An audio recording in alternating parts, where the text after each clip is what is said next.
There are two things that I have learned in this life. Is number one, I've done some bad things. And number two, I've run into people who've done worse things than me. And we're all still here. And the reason why is that our purpose on this earth is not over. Whatever it is, we're still here with a purpose.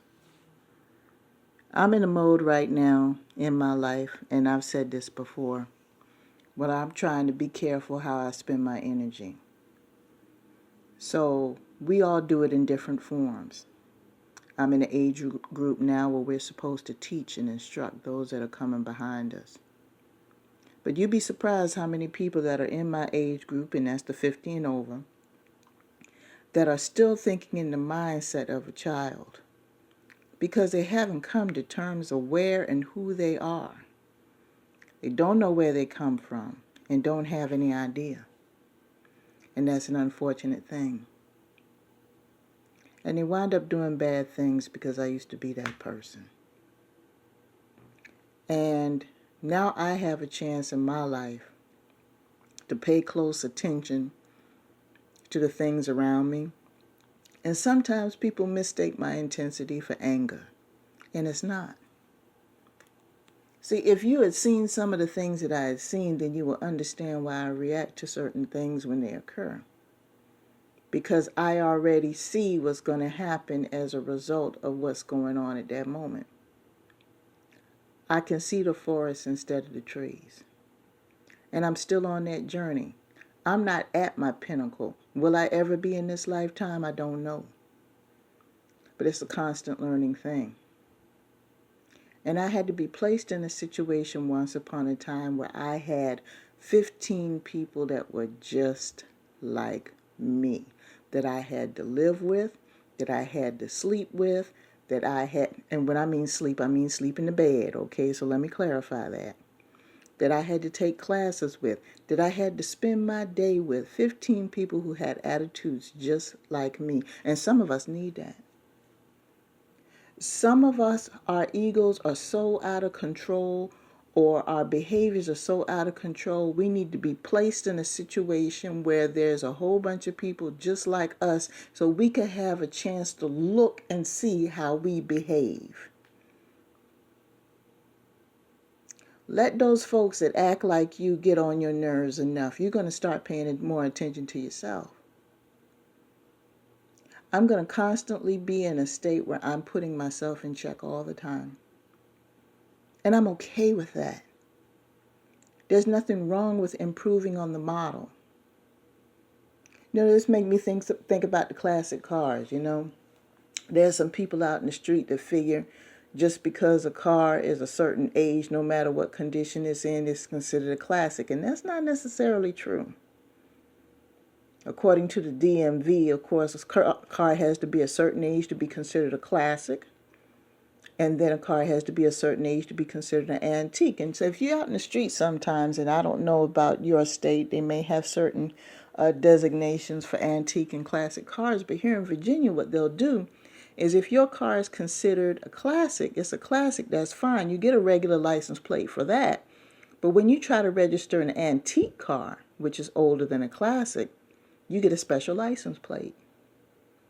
And if you drive your car around town, which some people do, people who are collectors, they'll take their cars out on the road every now and again to kind of just keep it going. And every now and then I'll see somebody riding around and they'll have that special plate that says antique on it. And a lot of people don't even know the difference between a classic car and an antique. And I didn't know until I started working on insurance claims for automobiles. It's a matter of a timeline. But some people figure because a car is a certain age that it's a classic and it's worth so much. But it has to meet certain conditions. Certain original parts still have to be on the vehicle that are in working condition. The body of the car has to be in a certain condition. You can't just go to the junkyard and get something that's been banged up, tore up, and nothing that's working under the hood, And because it's been sitting there for 25 years, you're going to tow it out and take it to your house and say it's a classic and it's worth something, and it's not. And the reason why I say this is because there are some people that have gotten my age and they figure just because they've gotten older, no matter what condition they're in, they should be considered valuable.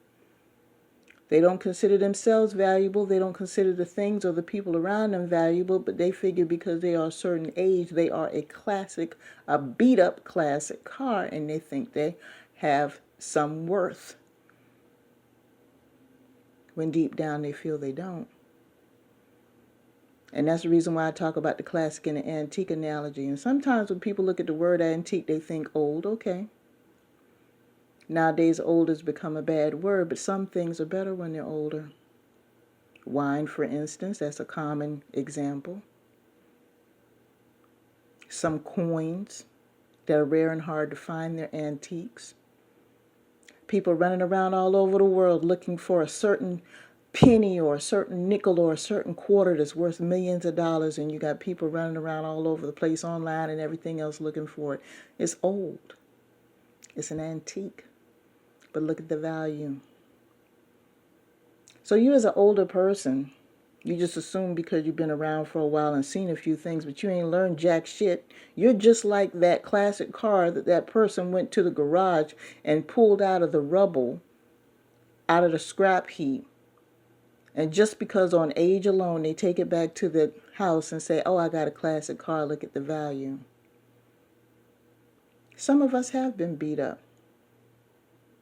But some of us have been shown the love and the care that we need. Some of us got some new parts.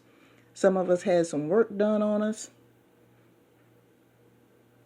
And my question to you is, has any work been done on you? Are you a true classic?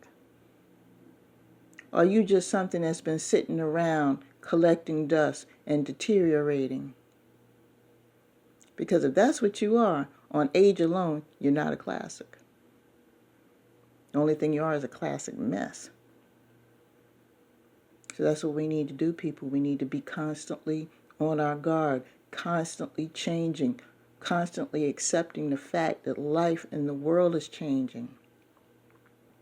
I used to prescribe to the thing that people used to say every single generation, every time I was coming up.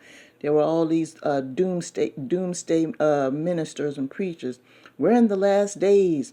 And it used to be funny because they used to say, oh, when 1980 rolls around, this is when I was born in 68. When 1980 rolls around, the world's going to end. 1980 came and passed. Had a new generation, new music and new clothes. That's about it. New leaders. Then when 1980 rolled around, all of a sudden it was 1999. Prince even sang a song about it. Okay, 1999 rolled around. They had all these cartoons going on about how the whole world's going to shut down, the internet's going to die, and all this stuff. 1999 rolled around, New Year's Eve, New Year's Day. It was 2000, and guess what? We were still able to turn on our devices and move on. Then when 2000 rolled around, all of a sudden they decided to play on that and started to play around with the numbers, see. They started to do this repeating number situation. Okay, well, 2000 came around. Now, mind you, these are the same people that predicted 1980 was going to be over, the world was going to end. So when they realized they were wrong about that and they were wrong about the 2000, then all of a sudden they want to turn around and say, oh, well, it's going to be, 2002. 2002 rolls around, nothing happened. Oh, it's going to be 2010. 2010 rolled around, nothing happened. You guys see what I'm saying? See what I'm saying with this? Now it was 2020. 2020 rolled around, something massive did happen. And in a way, the world did stop for a little while. But it didn't end. They're confusing ending with changing, and that's what a lot of y'all are doing. Running around here calling yourselves classics because you're thinking that it's the end when it's actually just a change. You got to make some changes. So decide what you're going to be and what you're going to do. With that being said, I'm going to go ahead and let you guys go. Peace.